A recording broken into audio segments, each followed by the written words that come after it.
Shalom, mari siapkan hati kita untuk beribadah pada Tuhan.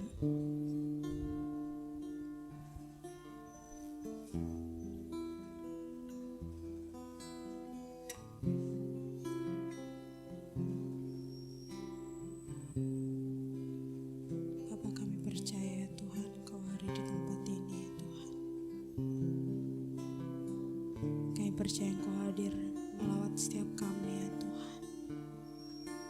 Kami membuka hati kami untuk beribadah untuk saat ini ya Tuhan. Mari ya Bapa, Kau yang menjamah setiap kami ya Tuhan.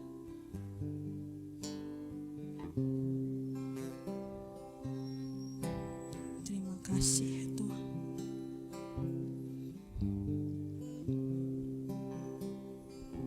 Saat indah ku berhadapan dengan saat indah ku berhadapan denganmu,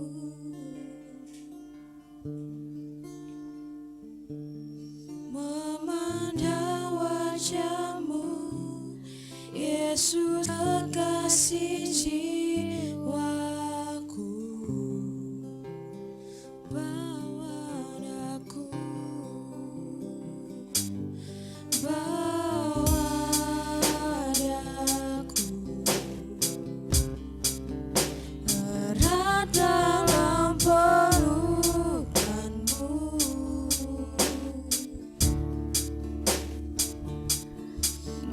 Menikmati kasih dan indahnya hadiratmu.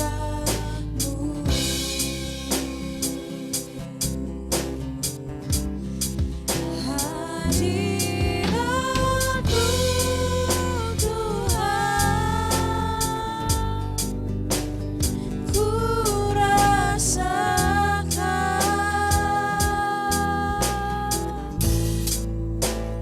kekudusan-Mu Bapa,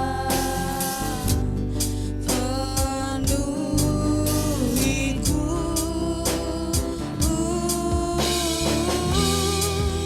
Ku rindu selalu diam dalam bait-Mu, menikmati kasih anugerah. Dengan sikap berdoa kami undang jemaat untuk bangkit berdiri. Saat indah Tuhan, saat indah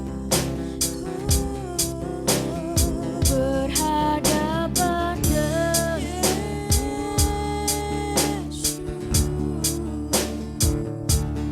memandang wajah-Mu, Yesus kekasih jiwaku. Oh,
Yesus kekasih jiwa.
Sembah Kau Tuhan, Allah yang hidup, Bapa yang baik.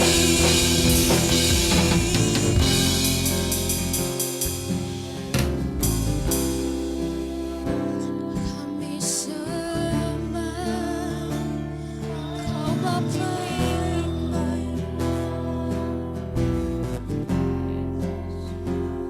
Yesus Tuhan.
hadirat-Mu nyata di tempat ini ya Tuhan. Kau yang melihat kerinduan setiap kami ya Bapa. Terima kasih.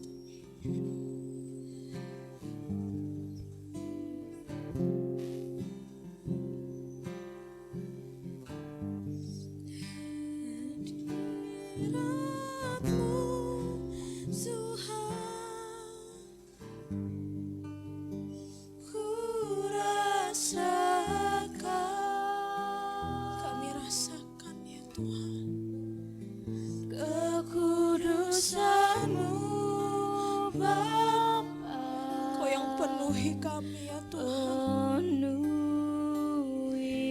Ya Yesus, ya Tuhan, kami rindu selalu ya Tuhan. Rindu selalu berdiam di dalam-Mu ya Tuhan. Diam dalam bait-Mu.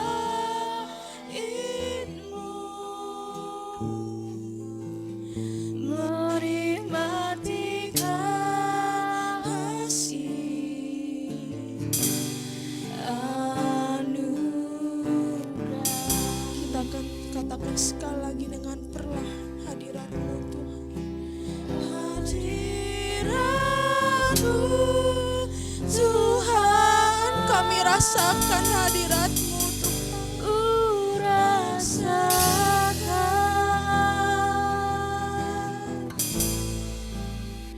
kekudusan-Mu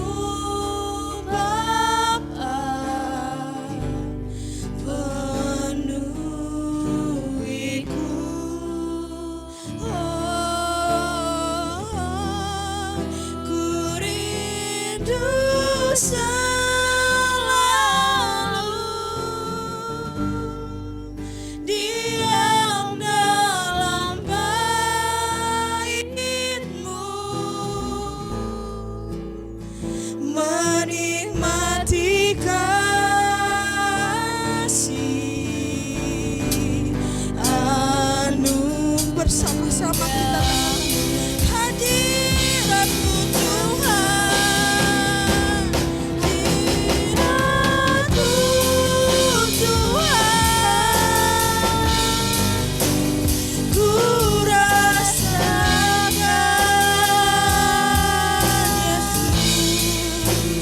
Kekudusan-Mu Bapa, penuhiku. Kami rindu Tuhan, rindu selalu diam dalam bait-Mu, menikmati kasih anugerah-Mu, menikmati kasih-Mu, menikmati kasih anugerah-Mu.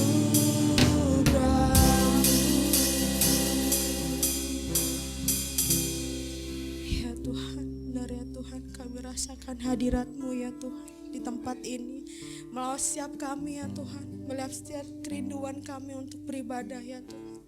Bukan satu kebetulan ya Tuhan kami bisa berada di tempat ini ya Tuhan, tapi karena kasih kemurahan-Mu ya Tuhan. Terima kasih untuk penyertaan-Mu ya Tuhan, untuk terus ya Tuhan selalu baru ya Tuhan, untuk terus kami bersyukur ya Bapa, melihat setiap kebaikan-Mu yang nyata dalam kehidupan kami ya Tuhan. Kami selalu sukacita penuh ya Tuhan di dalam-Mu ya Tuhan. Baiklah Roh-Mu menyala-nyala juga atas kami ya Tuhan. Terima kasih ya Bapa. Nah, di dalam nama-Mu kami bersyukur dan berdoa. Amin. Shalom. Kita percaya bahwa kita terus bersyukur melihat kebaikan Tuhan. Amin. Bersyukurlah.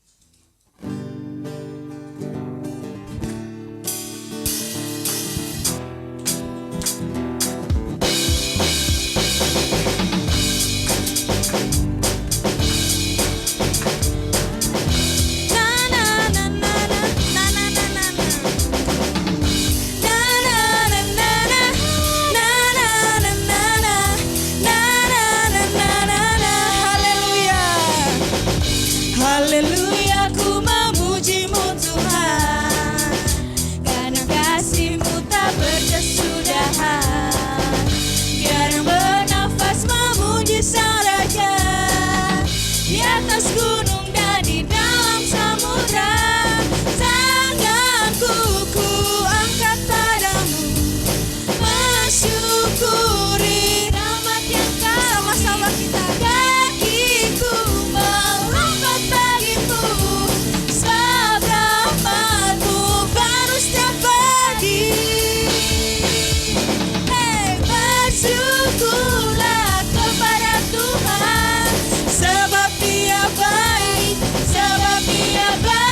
Bersyukurlah kepada Tuhan, sebab Dia baik, sebab Dia baik. Bahwasanya untuk selamanya, kasih setianya, kasih setianya. Bersyukurlah kepada Tuhan, sebab Dia baik, sebab Dia baik. Bahwasanya untuk selamanya, kasih setianya, kasih setianya.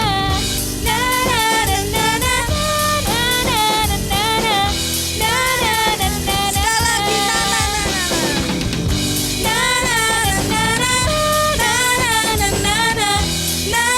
na na na. Haleluya. Bukan cuma begitu.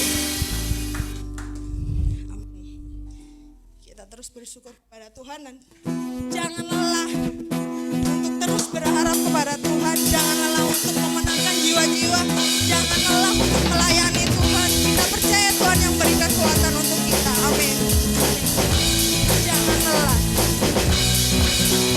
Jangan lelah bekerja di ladangnya Tuhan. Roh Kudus yang beri kekuatan, yang mengajar dan menopang. Tiada lelah bekerja bersamamu Tuhan, yang selalu mencukupkan atas segalanya. Ratakan tanah bergelombang, timbullah tanah yang berlubang, menjadi siap dibangun di atas dasar iman. Ratakan tanah bergelombang, timbullah tanah yang berlubang, menjadi siap dibangun di atas dasar iman. Haleluya. Jangan lelah, jangan lelah bekerja di ladangnya Tuhan. Roh Kudus yang beri kekuatan, yang mengajar dan menopang. Tiada lelah bekerja bersamamu Tuhan, yang selalu mencukupkan akan segalanya. Oh, ratakan tanah bergelombang, timbullah tanah yang berlubang, menjadi siap dibangun di atas dasar iman. Ratakan tanah bergelombang, timbullah tanah yang berlubang, menjadi siap dibangun di atas dasar iman. Menjadi siap dibangun, menjadi siap dibangun, menjadi siap dibangun, menjadi siap dibangun di atas dasar iman. Amin. Haleluya. Mari siapkan hati kita untuk masuk dalam firman Tuhan. Kami silakan untuk jemaat untuk duduk kembali.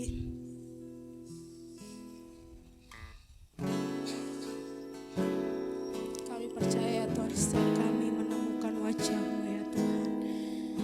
Saat ini ya Tuhan, kami membuka telinga kami, membuka hati kami ya Tuhan, untuk benar-benar biarkanlah firman-Mu ya Tuhan masuk dalam hati kami dan merema dalam hidup kami ya Tuhan. Yesus. Haleluya.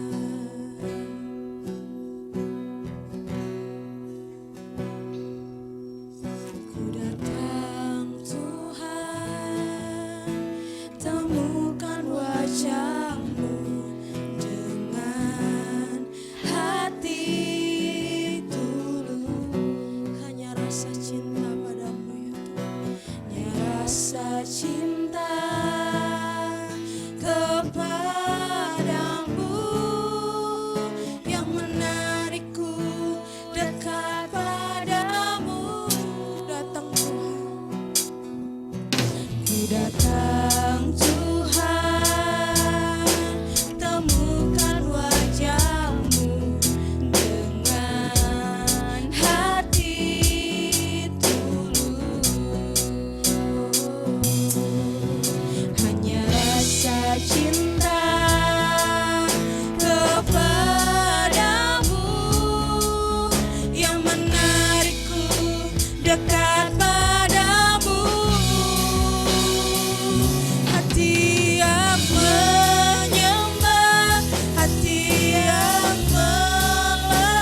Persilakan untuk jemaat bangkit berdiri. Hati yang menyembah, yang menyembah, hati yang melekat padamu Yesusku, kekasih hatiku.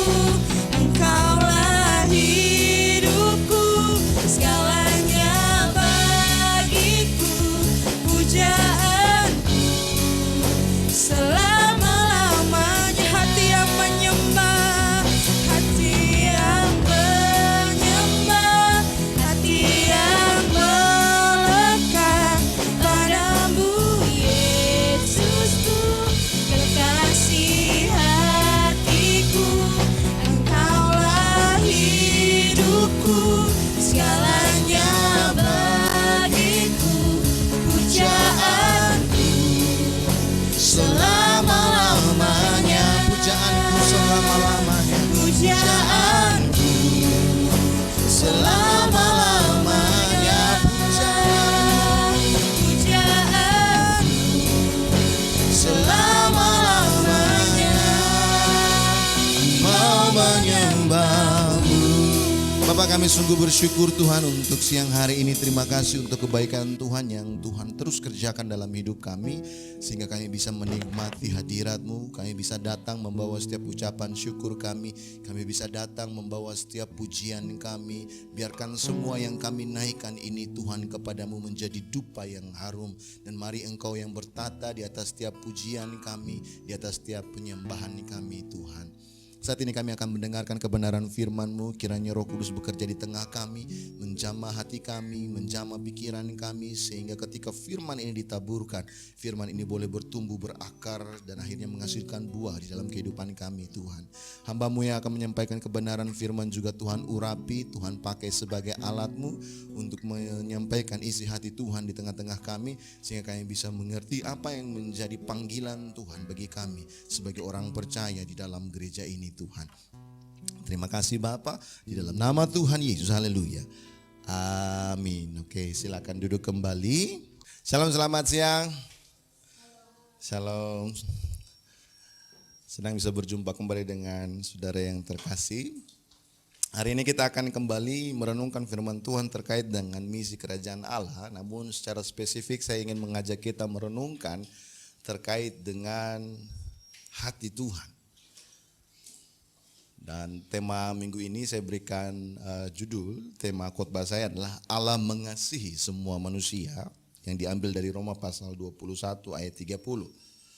Begitu saja kita, mari kita buka Alkitab kita di dalam Roma pasal 3 ayat 21 sampai ayat yang ke-30. Kita akan baca bergantian, saya akan baca ayat yang ganjil dan jemaat yang terkasih akan baca ayat yang genap. Manusia dibenarkan karena iman.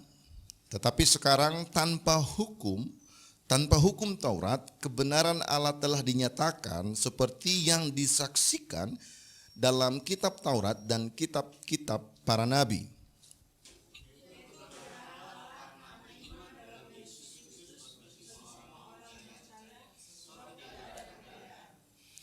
Karena semua orang telah berbuat dosa dan telah kehilangan kemuliaan Allah.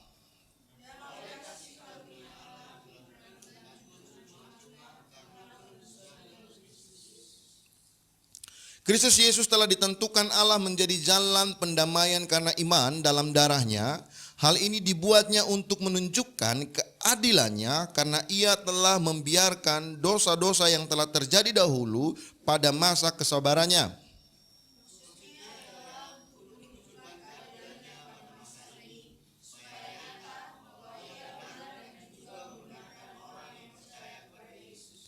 Jadi demikian, apakah dasarnya untuk bermegah? Tidak ada. Berdasarkan apa? Berdasarkan perbuatan? Tidak, melainkan berdasarkan iman.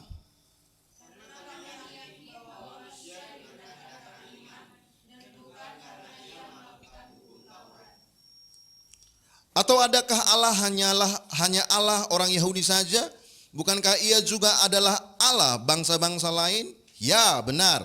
Ia juga adalah Allah bangsa-bangsa lain.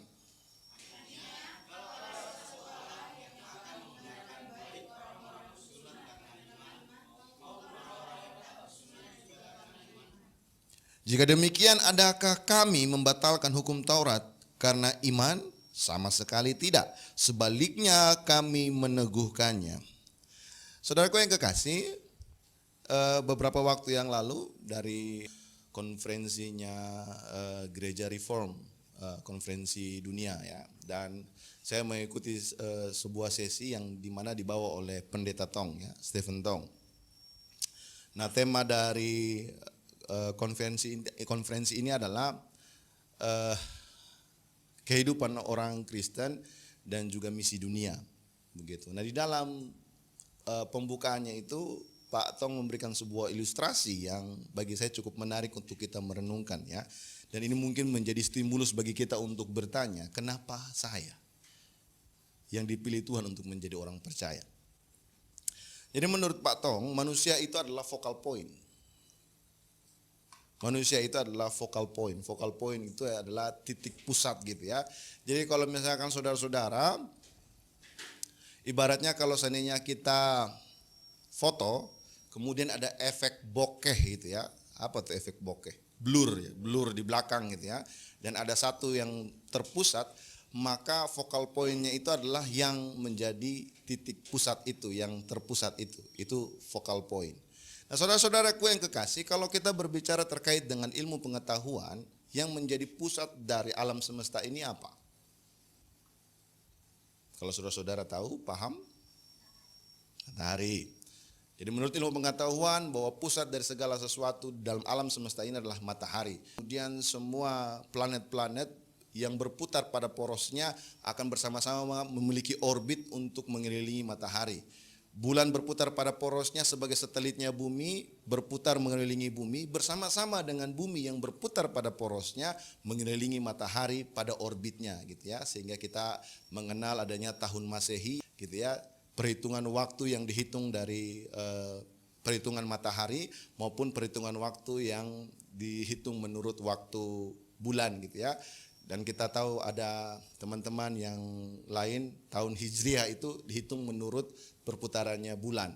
Sedangkan tahun Masehi, kalender Masehi ini mengikuti tahun perhitungannya mengikuti bumi berputar pada matahari. Dan itulah menjadi patokan umat manusia untuk mengukur waktu. Nah, saudaraku yang kekasih, tapi tahukah kita yang menjadi focal point di dalam Alkitab itu bukan matahari? Tuhan menciptakan semua alam semesta untuk menunjang satu planet, yaitu bumi. Mengapa demikian? Karena di tempat yang lain tidak ada kehidupan. Tidak ada satu planet pun yang lain yang memiliki kehidupan di dalamnya.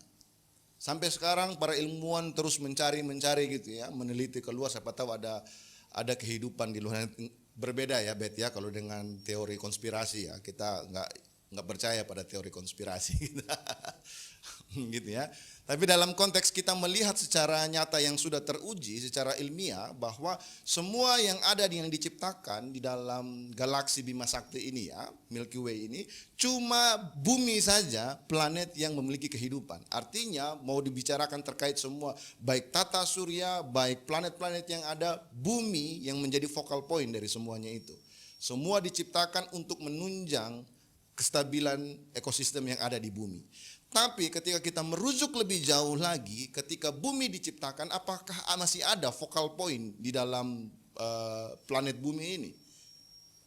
Ada banyak makhluk hidup, ada banyak mikroorganisme yang ada di dalam dunia ini. Ada banyak jenis makhluk hidup yang ada di dalam dunia ini. Tetapi cuma ada satu makhluk hidup yang memiliki kemampuan untuk berpikir, mencari tahu, dan terus berkembang dalam pengetahuannya, yaitu manusia. Nah, kemudian di dalam diri manusianya ini, apakah kemudian masih ada lagi focal point di dalamnya? Ada, yaitu mereka yang dipilih Tuhan untuk diselamatkan. Nah, mari kita pahami rancangan Tuhan dari segala macam alam semesta yang ada ini sampai kepada di mana kita pahami bahwa kita berada di tengah-tengah dunia ini sebagai orang yang dipilih Tuhan, yang dipanggil Tuhan. Nah, saudaraku yang kekasih, ketika kita membaca Roma pasalnya yang ketiga ini, kita melihat dari garis besarnya ya, dari latar belakang yang terjadi. Kitab Roma ini ditulis oleh Rasul Paulus, gitu ya, kepada jemaat yang ada di Roma.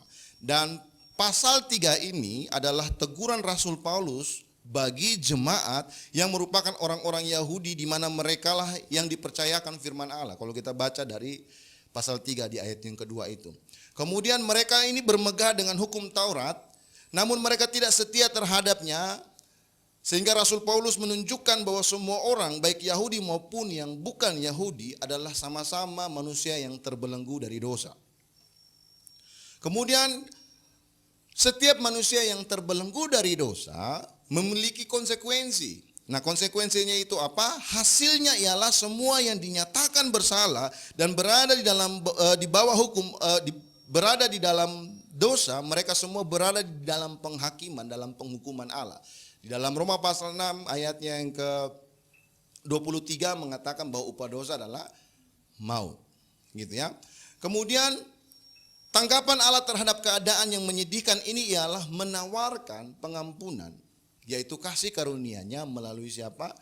Melalui Yesus Kristus, penebusan yang diberikan bagi umat manusia.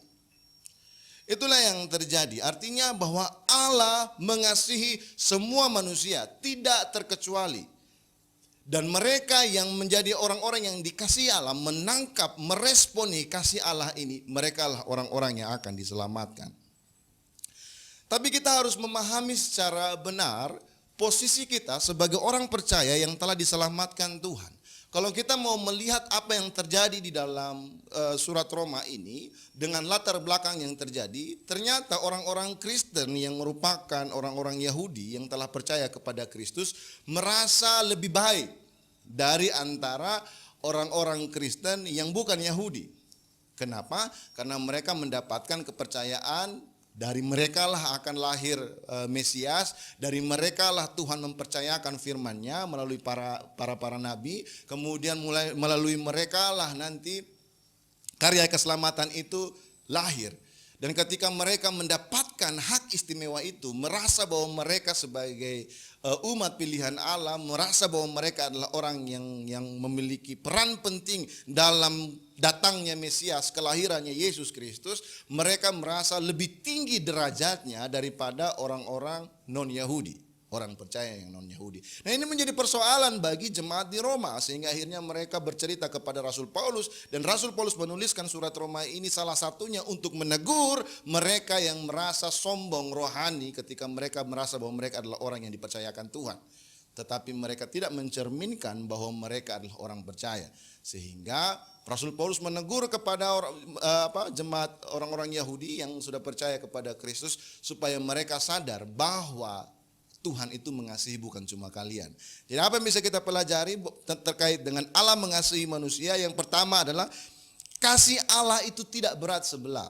Kalau kita baca dalam Roma pasal 3 ayat 22, maka kita menemukan firman Tuhan berbunyi demikian, yaitu kebenaran Allah karena iman dalam Yesus Kristus bagi semua orang percaya, sebab tidak ada perbedaan. Nah, kalau kita mau menelaah sebab tidak ada perbedaan ini, maka kita menemukan bahwa Rasul Paulus benar-benar menegur keras jemaat Yahudi ini yang sudah percaya. Merasa bahwa mereka orang yang lebih dahulu mendapatkan anugerah itu. Merasa bahwa mereka itu derajatnya lebih tinggi daripada orang-orang non-Yahudi pada saat itu. Sehingga mengakibatkan terjadinya pertikaian. Dan kita menemukan di pasal-pasal selanjutnya Rasul Paulus menegur keras terkait dengan menjadi batu sandungan. Orang-orang Yahudi yang menjadi batu sandungan. Jadi Rasul Paulus menjelaskan terkait status keberdosaan semua orang itu sama di mata Tuhan. Tidak ada perbedaan. Baik orang Yahudi maupun orang non-Yahudi. Semua manusia baik Yahudi maupun non-Yahudi merupakan sama-sama orang berdosa. Sebab hukum Taurat tidak dapat memerdekakan mereka daripada belenggu dosa. Ini sebenarnya menjadi sebuah titik balik gitu ya, ketika kita melihat kita orang-orang yang telah dilahirkan sebagai orang percaya daripada mulanya. Saudaraku yang kekasih, kalau kita melihat bagaimana Rasul Paulus bergerak keluar untuk menyatakan kabar baik kepada orang-orang di luar dari bangsa Yahudi pada saat itu, maka kita menemukan Rasul Paulus memiliki latar belakang pemikiran terkait dengan keadilan Allah ini. Bahwa kasih Allah itu tidak berat sebelah, tidak hanya untuk bangsa Yahudi saja atau untuk bangsa Israel saja, tetapi kasih Allah itu kepada semua orang, sebab Dia Tuhan bagi semua orang yang percaya kepadanya. Gitu ya. Jadi Rasul Paulus menegur jemaat di Roma, orang-orang khususnya orang Yahudi yang ada di Roma, untuk menyadarkan mereka bahwa mereka harus sadar bahwa Tuhan adalah Tuhan untuk semua yang percaya. Nah, mari kita pahami di sini. Ini merupakan pemikiran dasar dari Rasul Paulus sehingga Rasul Paulus pergi menyampaikan Injil kepada orang-orang di luar dari bangsa Israel. Nah, mari kita pahami. Banyak keadaan orang percaya zaman sekarang, kita sama seperti jemaat orang Yahudi ini yang ada di dalam gereja di Roma. Yang merasa bahwa kita ini adalah orang yang sudah percaya, yang merasa bahwa kita ini adalah orang-orang yang menerima Yesus Kristus sebagai Tuhan dan Juru Selamat, sehingga kita menjadi enaknya kumpul sama kita aja gitu loh. Sehingga kita nggak mau kumpul dengan orang-orang yang belum percaya. Padahal ketika Rasul Paulus pergi menjangkau mereka yang belum percaya dengan pemahaman dasar bahwa Tuhan adalah Tuhan bagi semua orang. Dan kita pergi untuk menjangkau mereka karena memang mereka adalah orang-orang yang dikasihi oleh Tuhan juga.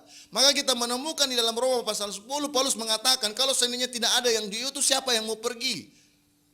Kalau tidak ada yang pergi, siapa yang mau memberitakan? Kalau tidak ada yang memberitakan, terus siapa yang mereka mau dengar dari mana? Nah, kalau seandainya mereka tidak pernah mendengar tentang kabar baik itu, bagaimana mereka bisa percaya? Rasul Paulus menegur jemaat di Roma, khususnya orang-orang Yahudi yang ada di Roma, untuk menyadari bahwa setiap kita hanya bisa diselamatkan karena iman kepada Kristus Yesus. Artinya Yesus mati bagi mereka, Yesus juga mati bagi mereka yang non-Yahudi. Untuk itu kita tidak punya alasan untuk bermegah karena perbuatan kita. Selain dengan iman, kata Rasul Paulus gitu ya.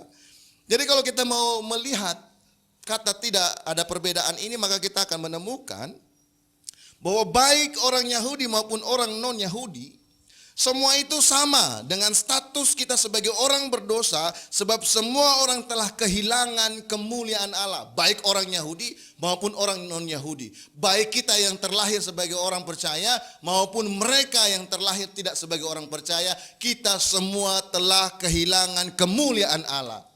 Dan faktanya adalah baik kita yang sudah dilahirkan sebagai keluarga dalam orang percaya maupun mereka yang dilahirkan dari orang yang tidak percaya, Tuhan pun mati bagi mereka yang mau percaya kepadanya. Dan Tuhan adalah Tuhan bagi mereka yang bukan sebagai orang yang terlahir sebagai orang percaya sekalipun ketika mereka percaya kepada Allah. Ini yang harus menjadi pemikiran dasar kita, sama seperti Rasul Paulus memikirkan. Kekristenan kita bukan hanya untuk golongan kita saja. Kekristenan kita bukan hanya untuk komunitas kita saja. Karya keselamatan itu bukan hanya untuk orang Kristen saja. Tetapi kita harus mulai sadar hari ini bahwa keselamatan itu diberikan bagi semua yang mau percaya.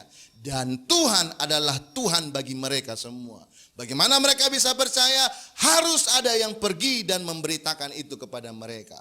Ini teguran yang cukup keras yang Rasul Paulus berikan kepada jemaat di Roma, khususnya orang-orang Yahudi.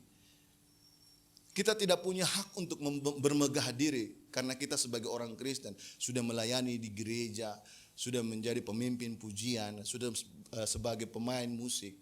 Tetapi ketika kita tidak memandang orang lain sebagaimana Allah mengasihi mereka, maka kita perlu kembali merenungkan teguran yang Rasul Paulus ini berikan kepada jemaat di Roma.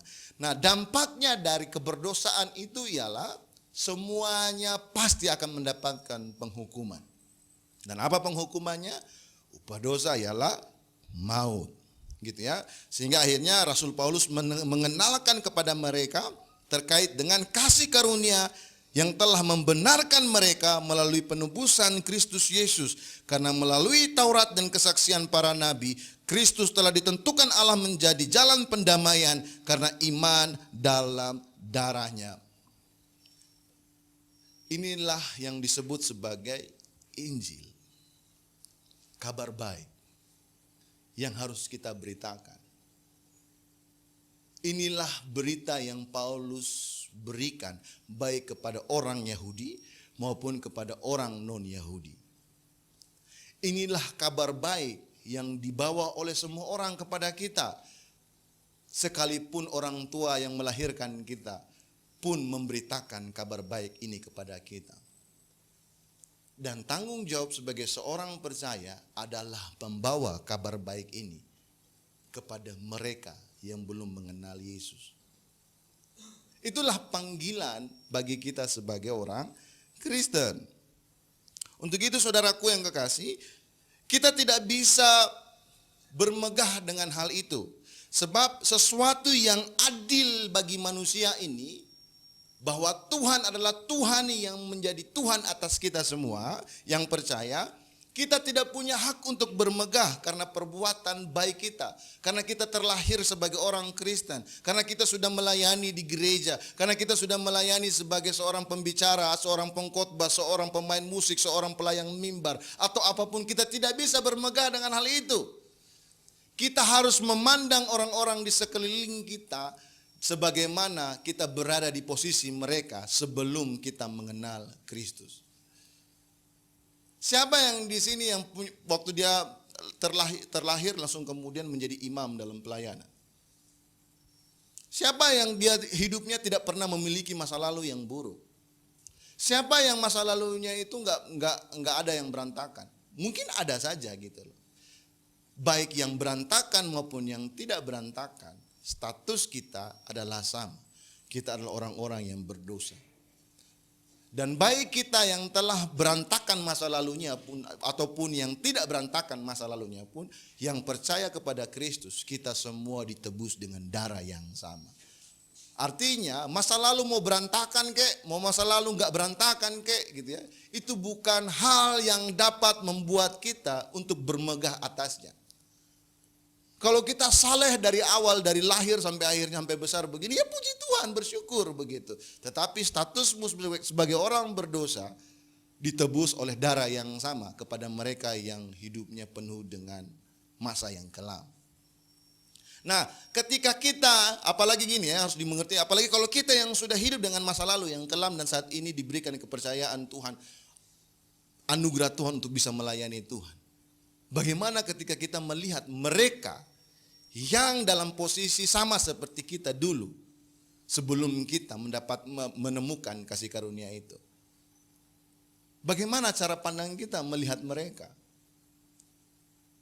Harusnya ketika kita yang pernah hidup di masa itu, hidup di tempat itu, hidup dalam posisi itu, yang telah diselamatkan Tuhan, melihat mereka yang berada di posisi itu, masa itu, tempat itu, harusnya kita memiliki hati yang lebih lagi untuk datang menjangkau mereka, menyelamatkan mereka daripada hal tersebut. Kenapa? Karena kita tahu keadaannya, kita tahu persoalannya, kita tahu bagaimana kehidupannya. Dan kita telah tahu yang mulia itu seperti apa, kita tahu anugerah itu seperti apa, kita tahu karya penebusan itu seperti apa. Tidak ada satu orang pun yang hidup pada masa ini tanpa melalui kehidupan dia yang lalu. Dan semua kita ketika berkaca, maka kita menemukan siapa kita, pasti kita akan ketawa-ketawa gitu ya. Atau geleng-geleng kepala melihat masa-masa di mana kita waktu itu belum mengenal kebenaran. Ada yang pernah mengalami itu enggak? Ketika merenungkan waktu sebelum mengenal Tuhan, sebelum mengenal kebenaran. Bagaimana hidupnya, bagaimana brengseknya, bagaimana bejatnya gitu ya. Bagaimana kacau balaunya, bagaimana rusaknya gitu ya. Atau jangan-jangan masih juga sampai sekarang begitu. Kalau seandainya seperti itu, mari jadilah anak bungsu yang Tuhan terus menanti-nantikan untuk kembali. Kembalilah. Bapa menunggu saudara. Ini yang harus kita paham sebagai orang percaya. Artinya bukan karena perbuatan kita dapat bermegah, tetapi karena iman kita bermegah. Nah, iman ini akan menentukan perbuatan. Ketika saudara-saudara merenungkan apa yang terjadi di dalam surat Yakobus, maka saudara-saudara akan menemukan ketika Yakobus menuliskan surat ini, bahwa kita akan menemukan bahwa jemaat-jemaat yang sudah percaya, mereka harus hidup menghasilkan buah di dalam hidup mereka. Yakobus mengatakan iman tanpa perbuatan pada hakikatnya mati. Sebelum kita bertemu dengan Kristus, kita adalah orang-orang yang penuh dengan kedurhakaan. Tetapi bukan karena perbuatan kita diselamatkan, tapi iman kepada Kristus. Nah, iman kepada Kristus ini ketika kita percaya kepadanya, maka Roh Kudus akan menuntun kita, mengubahkan hidup kita. Maka Rasul Paulus juga menuliskan di dalam Galatia bahwa manusia-manusia baru yang hidup dipimpin oleh Roh. Dia mematikan kedagingannya. Oleh Roh bersama-sama kita mematikan kedagingan dan kita hidup dengan dipimpin oleh kebenaran dan menghasilkan buah-buah kebenaran, yaitu buah-buah Roh. Mari kita yang sudah mengalami pembaharuan ini dan melihat keadaan yang sebelumnya, lihatlah mereka yang hidup di dalam kegelapan, yang akan binasa. Jangkaulah mereka. Beritakan kabar baik ini kepada mereka, sehingga akhirnya mereka dapat diselamatkan. Ketika melihat kasih Allah yang adil ini ya, yang tidak berat sebelah ini, kita tidak punya hak untuk bermegah diri. Sebab ketika kita melihat semuanya yang terjadi dalam kehidupan kita, maka kita hanya menemukan kita hanya sama seperti debu tanah yang kotor gitu ya. Tetapi diselamatkan oleh anugerah yang Tuhan berikan kepada kita. Dan hari ini kita menjadi putih seputih salju yang telah Tuhan pilih, Tuhan selamatkan. Nah, kita yang dalam posisi yang demikian, ketika memandang mereka yang berdosa, mereka yang belum mengenal Allah, harusnya kita memiliki rasa belas kasihan yang besar kepada mereka. Saya ingin mengajak kita untuk merenungkan hati Tuhan yang digambarkan oleh Tuhan Yesus ketika dia mau memasuki Yerusalem. Ketika kita baca dalam Lukas ya,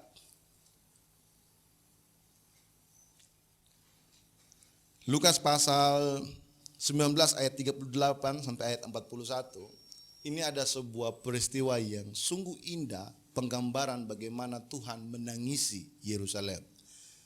Dalam Lukas pasal 19 ayat 38 sampai 41, kata mereka, diberkatilah dia yang datang sebagai raja dalam nama Tuhan.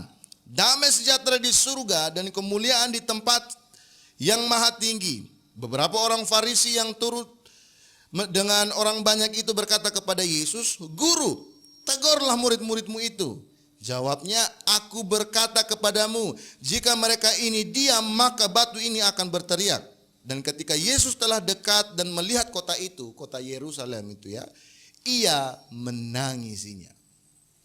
Mengapa Tuhan Yesus menangisi kota Yerusalem?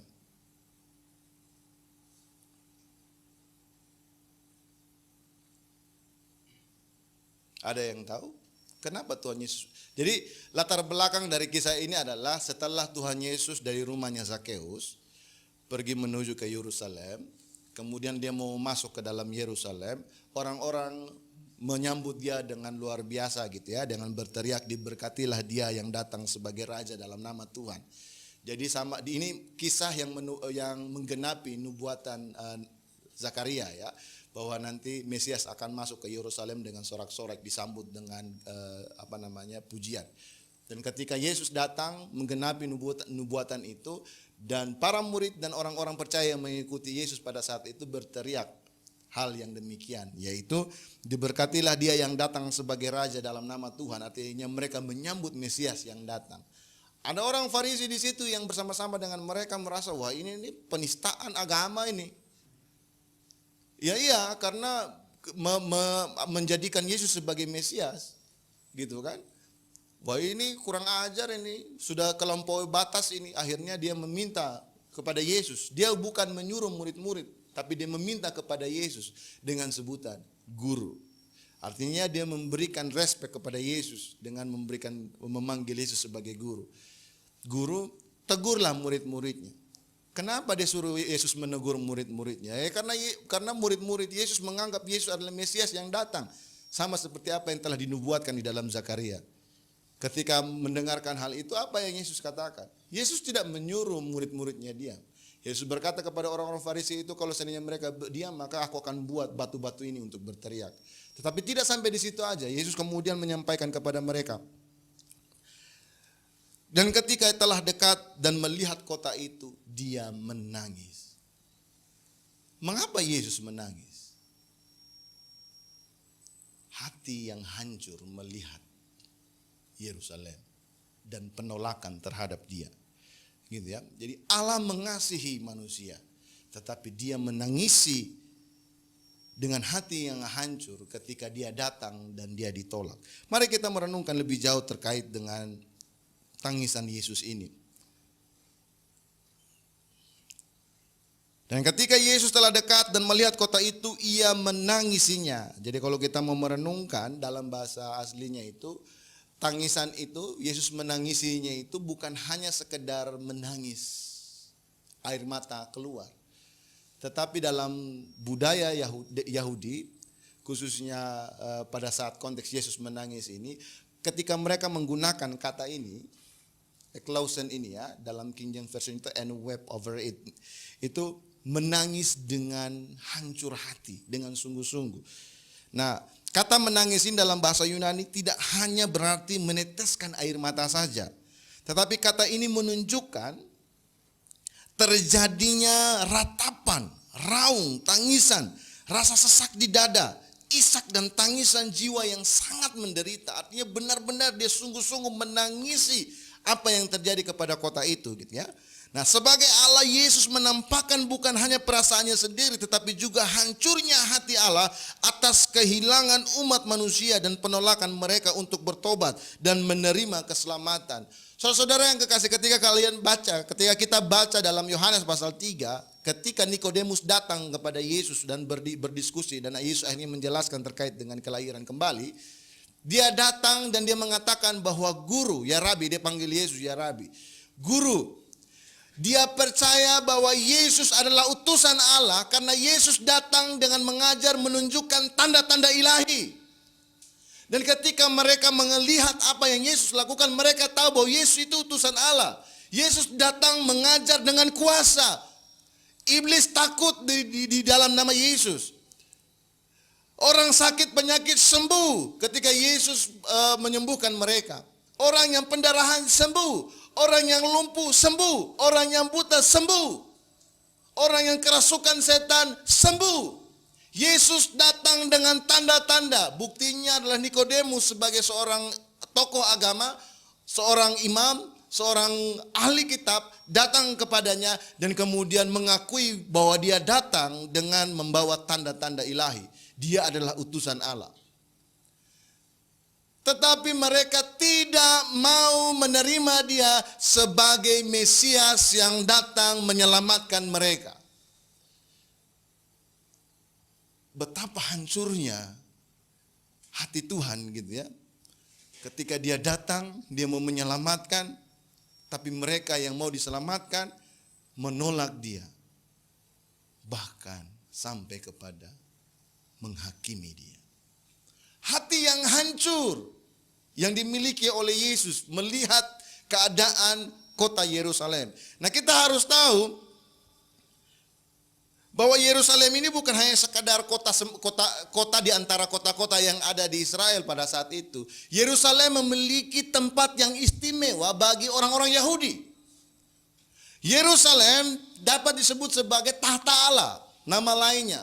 Yerusalem juga disebut sebagai kota Allah, disebut kota Daud, disebut kota yang tidak ditinggalkan, kota yang setia, kota kebenaran, kota raja besar, kota keadilan, kota yang kudus, kota Tuhan. Tetapi mereka yang dilambangkan dengan kekudusan, tempat di mana Allah hidup di situ, menolak Sang Ilahi yang datang ke tempatnya. Saudara-saudaraku yang kekasih, jangan-jangan kita juga sama nih sama seperti mereka. Kita orang percaya, lahir sebagai orang Kristen, lahir sebagai orang keluarga, dalam keluarga percaya, diajarkan kebenaran. Tetapi jangan-jangan kita menjadi orang yang menolak Dia. Kita harus pahami ini ya. Menerima Yesus bukan hanya terkait dengan menerima penebusannya. Penebusan yang kita terima itu memiliki mata rantai yang dimana kita masuk ke dalam rancangan yang telah Tuhan siapkan bagi kita ketika kita berada di dalam dunia ini. Artinya kita tidak hanya menerima karya keselamatannya saja, tapi kita tidak mau masuk di dalam rancangannya. Tidak bisa, itu satu mata rantai yang ada di dalam hidup kita. Ketika kita hanya mau menerima karya keselamatannya saja dan hidup di dalam karya keselamatannya saja, maka kita akan sama seperti orang-orang ahli Farisi ini. Orang-orang Farisi ini, ahli-ahli Taurat ini, orang-orang yang ada di Yerusalem ini. Kelanjutan dari cerita ini, dari ayat ini, kita akan menemukan bahwa Yesus menyucikan bait Allah. Ketika bait Allah yang ada di Yerusalem diperlakukan menjadi tempat yang Yesus katakan sebagai sarang penyamun. Jangan-jangan kita menjadi orang Kristen yang demikian. Hari-hari hidup di gereja, hari-hari hidup di dalam persekutuan, hari-hari hidup di dalam komunitas Kristen, tapi tidak mengerti rencana Allah dalam hidup kita. Jangan sampai kita sama seperti ahli-ahli Taurat. Kita belajar tadi di dalam Roma bahwa mereka adalah orang-orang yang dipercayakan firman sebelumnya. Tetapi mereka tidak mengenal hati Tuhan. Dan akhirnya mereka ditegur oleh Rasul Paulus. Yesus menangis untuk Yerusalem karena hal yang demikian juga, saudaraku yang kekasih. Mereka menanti-nantikan kedatangan Sang Ilahi. Mereka menanti-nantikan kedatangan Sang Mesias. Tetapi ketika Dia datang disambut, justru mereka yang mengerti tentang firman, mengerti tentang kitab, menolak Dia. Dan bukan hanya mereka saja. Orang banyak yang menyambut Yesus itu pun kita menemukan pada akhirnya tidak ada segelintir pun yang datang menolong dia kecuali orang-orang yang dekat dengan Yesus ketika Yesus disalibkan. Di mana orang-orang yang menyambut datangnya Yesus? Di mana orang-orang yang memberikan pujian sambutan ketika Yesus masuk ke dalam Yerusalem, ketika Yesus ditangkap dan Yesus disalibkan? Gak ada. Untuk itu saudaraku yang kekasih, gambaran hati ini yang hancur ini, tangisan Yesus ini, itu sama seperti apa yang dialami oleh Petrus ketika dia mengkhianati Tuhan. Gitu ya, dalam Matius pasal 26 ayat 75, ini gambaran bagaimana hati penyesalannya Petrus itu sama seperti hatinya Yesus ketika datang ke Yerusalem dan menangisi Yerusalem pada saat itu. Kata yang sama digunakan di situ. Maka teringatlah Petrus akan apa yang dikatakan Yesus kepadanya, sebelum ayam berkokok engkau telah menyangkal aku 3 kali. Lalu ia pergi keluar dan menangis dengan sedihnya karena apa yang dinubuatkan oleh Yesus itu terjadi dalam dirinya. Jadi kalau kita mau melihat gambaran hati Yesus ketika menangisi Yerusalem, sama seperti hati penyesalan yang dimiliki oleh Petrus ketika dia menyangkali Tuhannya, menyangkali gurunya, menyangkali rabinya yang salah satu murid terdekat dengan Yesus pada saat itu. Itu gambaran hati Yesus ketika dia menangisi Yerusalem. Dia menangisi Yerusalem. Nah, kita harus paham bahwa Yesus menangisi Yerusalem karena apa? Perhatikan ini baik-baik. Menolak Yesus itu menghancurkan hatinya. Tapi perhatikan ini, bukan karena penolakan itu yang membuat hancur hatinya, tetapi karena akibat dari penolakan tersebut, yaitu kebinasaan itu yang membuat hatinya hancur. Dia datang mengosongkan diri, mengambil rupa sebagai seorang hamba, taat sampai mati, mati di atas kayu salib di dalam dunia ini. Untuk siapa? Untuk kita. Tetapi kita yang tahu akan kabar baik itu menolak dia. Hatinya hancur bukan karena penghinaan, bukan karena penolakan, tetapi kita tidak mau menerima dia dan dampaknya adalah kebinasaan di dalam kehidupan kita. Mari kita pahami ini dengan benar, saudaraku yang kekasih. Bahwa menerima Yesus itu berarti kita menerima pribadinya, menerima karya keselamatannya, dan juga menerima rancangan yang telah Tuhan siapkan dalam hidup kita. Itu satu mata rantai yang tidak bisa diputuskan. Kita cuma pilih, ya sudah saya mau jadi orang Kristen, percaya kepada Yesus saya supaya masuk surga. Enggak cuma itu, saudara percaya kepada Kristus berarti saudara menerima dia sebagai Tuhan dalam hidupmu dan masuk dalam rancangan yang telah Tuhan siapkan dalam hidupmu. Nah, apa yang menjadi rancangan Tuhan dalam hidup kita? Yaitu pergi dan jadikan segala bangsa menjadi muridku. Baptislah mereka dalam nama Bapa, Putra dan Roh Kudus, dan ketahui aku akan menyertai engkau sampai kepada akhir zaman. Itu tugas yang diberikan kepada murid-murid, kemudian diberikan kepada orang percaya semuanya. Jadi kita tidak bisa menolak, saya mau jadi orang Kristen aja, hanya di gereja aja, melayani di gereja aja. Gak bisa. Kita menjadi orang Kristen, kita harus bersaksi. Menjadikan bangsa-bangsa menjadi murid. Ketika kita hanya memilih menjadi orang Kristen dan kita hanya melayani di gereja, kita sama seperti ahli-ahli Farisi ini. Sama seperti orang Farisi ini, ketika Yesus datang, dia tahu bahwa dia penuh dengan tanda ilahi, ini adalah utusan Tuhan ini. Karena dia mengajar dengan kuasa ini. Tetapi menolak untuk masuk dalam rancangan yang telah diberikan. Dan kita tahu Yerusalem memang hancur gitu ya oleh Kaisar Titus ya. Hancur lebur rata dengan tanah. Nubuatan Yesus terjadi pada dua fase. Secara lahiriah fisik hancur, secara rohani kematian yang mereka terima pun bagi mereka. Mari kita paham ini bukan tentang sikap menolaknya, tapi dampak dari penolakan itu akan membuat kita binasa. Mari kita menjadi sadar, menjadi orang percaya. Sekali lagi, iman kepada Kristus itu bukan terpisah antara keselamatan dan kehidupan dalam rencananya. Tetapi itu merupakan sebuah satu kesatuan. Engkau menerima Yesus, maka engkau menerima untuk menjadi alat yang Tuhan akan pakai bagi saudara dalam hidup. Kalau kita hanya menerima keselamatannya, berarti kita sama saja menolak dia sebagai Tuhan dan Juru Selamat dalam hidup kita. Kita mau mendapatkan keselamatan, tapi kita tidak mau menundukkan diri taat kepada Allah dalam kehidupan kita sebagai orang percaya. Untuk itu mari saudaraku yang kekasih, berbicara tentang misi kerajaan Allah, kita harus tahu isi hati Tuhan ini. Allah mengasihi semua orang yang percaya kepadanya. Dan kasihnya itu adil.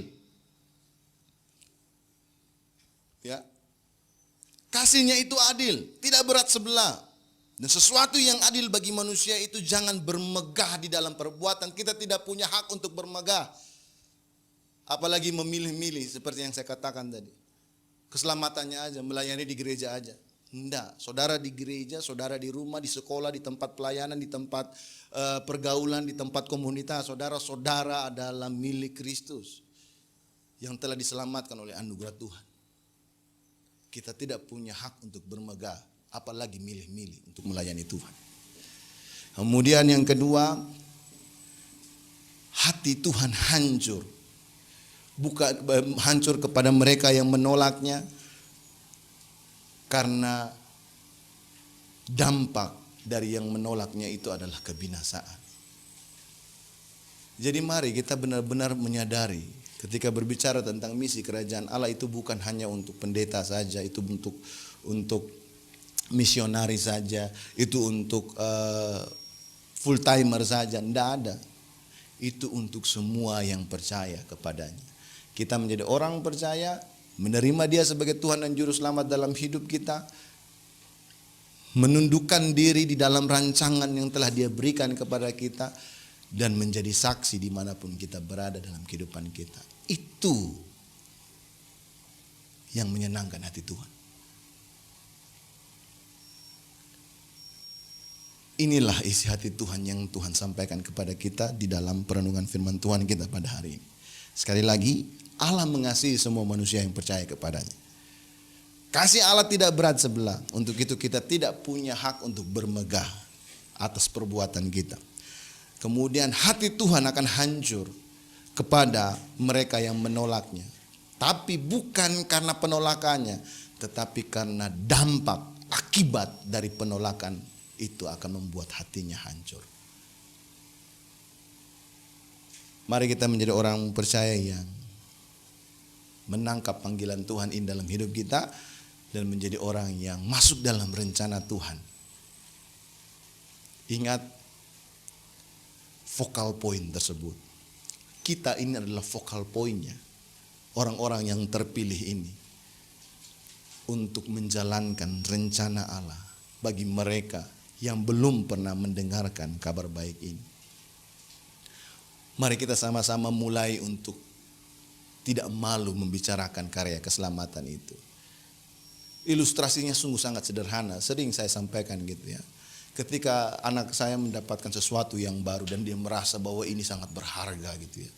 Apa yang dia lakukan? Dia teriak kepada semua teman-temannya, "Ini aku dapat punya ini yang baru, ayo main sama aku," gitu. Harusnya ketika kita menerima, tidak ada satu hadiah pun di dunia ini yang lebih besar, lebih berharga daripada karya keselamatan yang telah kita terima. Harusnya kita menerimanya sama seperti sikap seorang anak kecil yang mendapatkan hadiah dan memberitahukan kepada semua orang.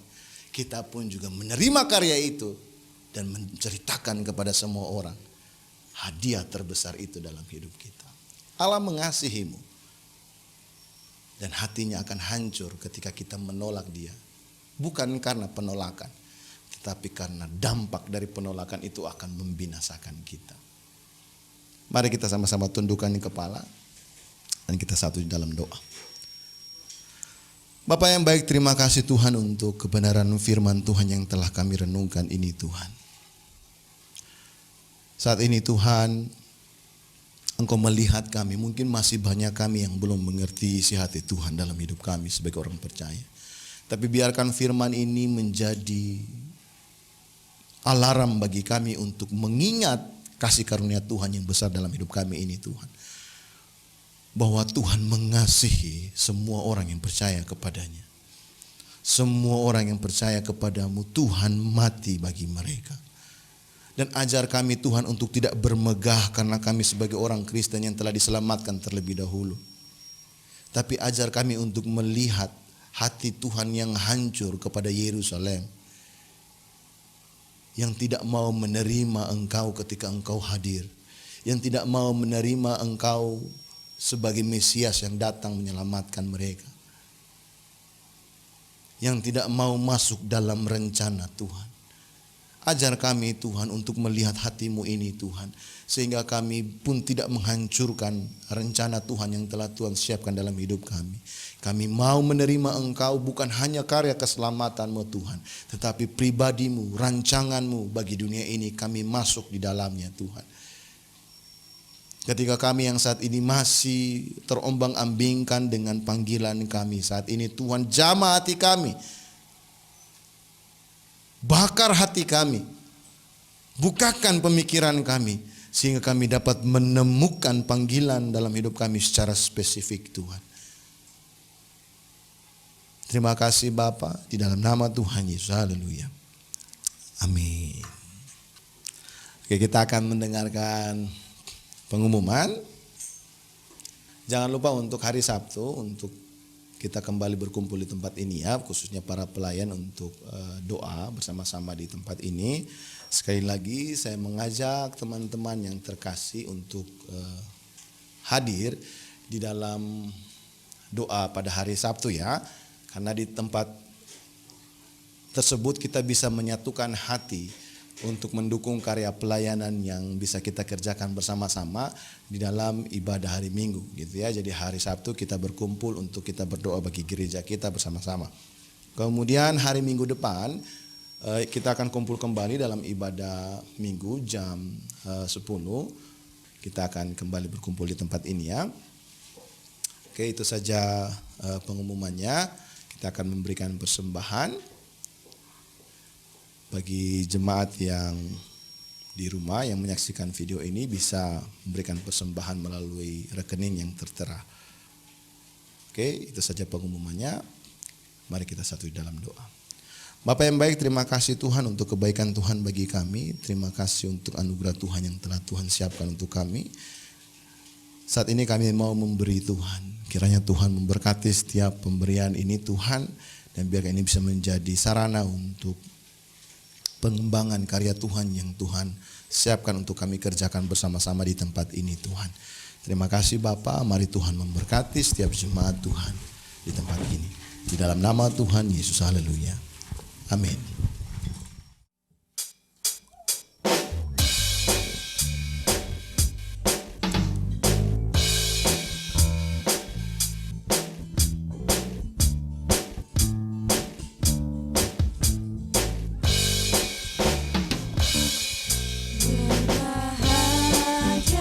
Yang sudah memberi, mari kita bangkit berdiri. Kita menuntut padamu. berbahagialah orang yang setia padamu.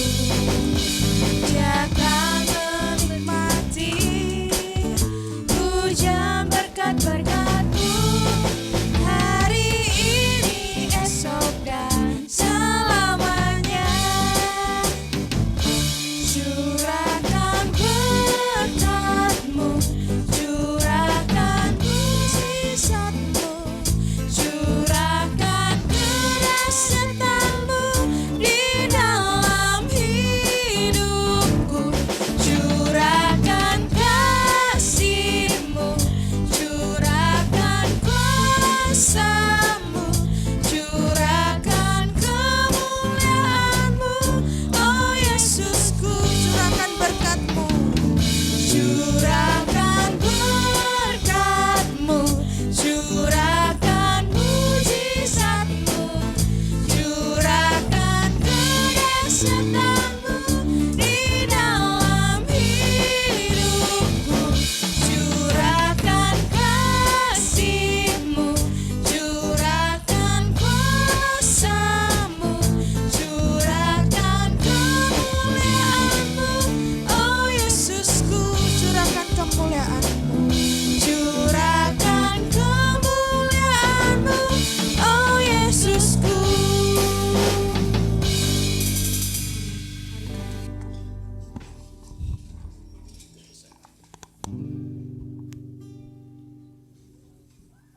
Kami memuji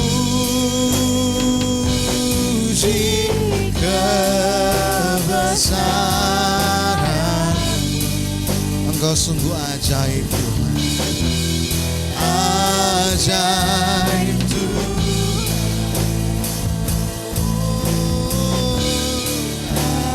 Ajaib Tuhan. kami memuji kebesaran-Mu Tuhan. Kami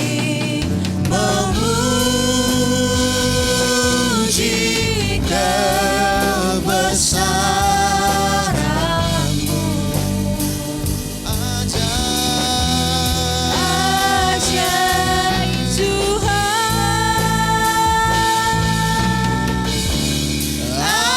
ajaib Tuhan. Kami memuji kebesaran-Mu, Kami memuji kebesaran-Mu, ajaib Tuhan. Engkau sungguh ajaib. ajaib Tuhan. Kami memuji kebesaran-Mu, Kami memuji kebesaran-Mu, ajaib ajaib Tuhan, ajaib Tuhan, ajaib Tuhan, ajaib Tuhan.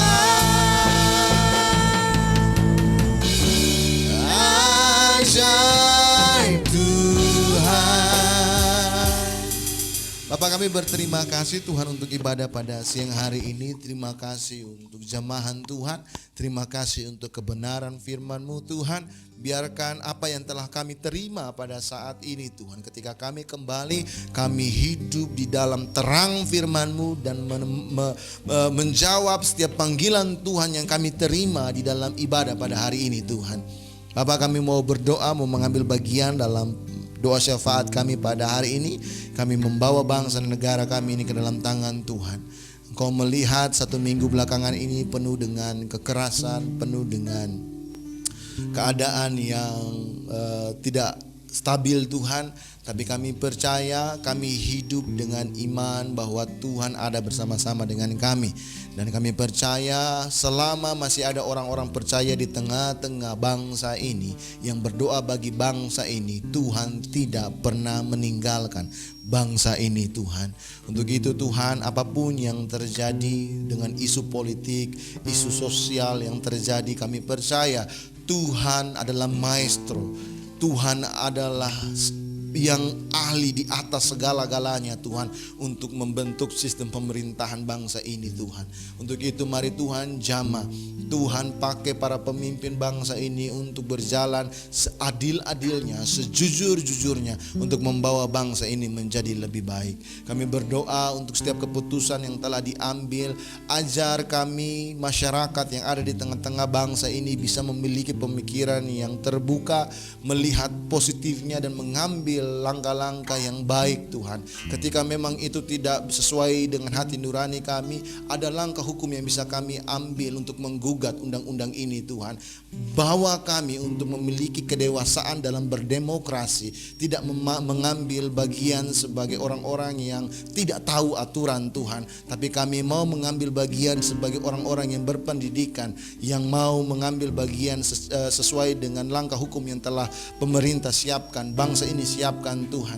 Pimpin setiap elemen masyarakat yang tidak menyetujui undang-undang ini Tuhan, untuk berpikiran jernih dan mengambil tindakan sesuai dengan langkah-langkah hukum yang telah disiapkan oleh bangsa ini Tuhan. Untuk itu mari jamah setiap teman-teman yang tidak bisa menerima keadaan ini Tuhan. Jamah hati mereka, lembutkan hati mereka, dinginkan pikiran mereka, sehingga mereka bisa berjalan dengan baik Tuhan, untuk menyuarakan aspirasi mereka. Kami berdoa untuk rekan-rekan atau orang-orang teman-teman yang mengalami kerugian, baik secara finansial maupun secara mental Tuhan, akibat kerusakan yang mereka terima dalam ladang usaha mereka, ladang ibadah mereka, ladang tempat pencarian nafkah mereka. Tuhan berikan kekuatan, Tuhan berikan penghiburan, Tuhan yang menggantikan semuanya bagi mereka Tuhan. Dan kami berdoa untuk pemerintah yang terus berjibaku untuk menangani keadaan ini. Biarkan Tuhan berikan hikmat bagi mereka, sehingga mereka bisa memimpin bangsa ini dengan lebih baik. Khususnya dengan keadaan pandemi COVID-19 ini, Tuhan memberkati presiden, wakil presiden dengan hikmat-Mu Tuhan, untuk bisa memimpin bangsa ini melewati pandemi COVID-19 ini Tuhan. Kami berdoa untuk para menteri dan jajaran yang membantu presiden, Tuhan juga memberkati mereka. Biarkan mereka berjalan dengan integritas untuk memimpin bangsa ini bersama-sama dengan presiden menjadi lebih baik Tuhan. Kami berdoa secara khusus bagi adik-adik kami yang dalam persiapan ujian akhir nasional. Tuhan pimpin, memberkati mereka. Grace, Vena, Tuhan memberkati mereka. Tuhan berikan kekuatan bagi mereka, berikan hikmat bagi mereka, sehingga mereka bisa dengan keadaan social distancing ini, sekolah dari rumah secara online, mereka bisa meresapinya dengan baik, dan akhirnya mereka bisa menghadapi ujian dengan baik dan bisa mendapatkan hasil yang terbaik dan melanjutkan ke studi yang selanjutnya. Bagi mereka sendiri Tuhan, kiranya mereka menemukan panggilan Tuhan dalam hidup mereka, sehingga ketika mereka memilih melangkah, mendaftarkan ke jenjang berikutnya sesuai dengan panggilan Tuhan dalam hidup mereka Tuhan, untuk masa depan mereka. Yang berdoa untuk setiap jemaat Tuhan juga yang ada di sini maupun yang di rumah, dalam setiap pekerjaan kami, pelayanan kami, usaha kami, Tuhan memberkati kami. Secara khusus Tuhan, kami berdoa untuk rekan-rekan rekan-rekan kami yang berprofesi sebagai driver Tuhan. Mereka yang berjibaku sering bertemu dengan banyak orang dengan keadaan COVID-19 ini, Tuhan melindungi mereka, menyertai mereka sehingga mereka boleh aman, mereka bisa melewati ini Tuhan dengan setiap pekerjaan mereka dan kebutuhan dan tanggung jawab mereka secara pribadi Tuhan. Terima kasih Bapa, terima kasih Tuhan. Ini doa syafaat kami Tuhan, kami taruh dalam tangan Tuhan. Mari jemaat Tuhan angkat kedua tangan dan terimalah berkat dari Tuhan. Tuhan memberkati engkau dan melindungi engkau. Tuhan menyinari engkau dengan wajahnya dan memberi engkau kasih karunia. Tuhan menghadapkan wajahnya kepadamu dan memberi engkau damai sejahtera. Dan ketahuilah bahwa berkat dari Allah Bapa, kasih karunia di dalam Kristus Yesus Tuhan yang hidup dan persekutuan yang intim bersama-sama dengan Roh Kudus akan menyertai kita semua dari hari ini sampai kedatangan Tuhan Yesus yang kedua kali. Kami klaim berkat ini hanya di dalam nama Bapa, Putra dan Roh Kudus. Di dalam nama Tuhan Yesus kami akan menutup ibadah kami pada siang hari ini sesuai dengan doa yang telah Tuhan ajarkan kepada kami. Bapa kami yang di surga, dikuduskanlah namamu, datanglah kerajaanmu, jadilah kehendakmu di bumi seperti di surga. Berikanlah kami pada hari ini makanan kami yang secukupnya, dan ampunilah kami akan kesalahan kami seperti kami juga mengampuni orang yang bersalah kepada kami. Dan janganlah bawa kami ke dalam pencobaan, tetapi lepaskanlah kami daripada yang jahat, karena Engkaulah yang punya kerajaan, kuasa dan kemuliaan sampai selama-lamanya. Amin. Silakan duduk kembali. Tuhan Yesus memberkati.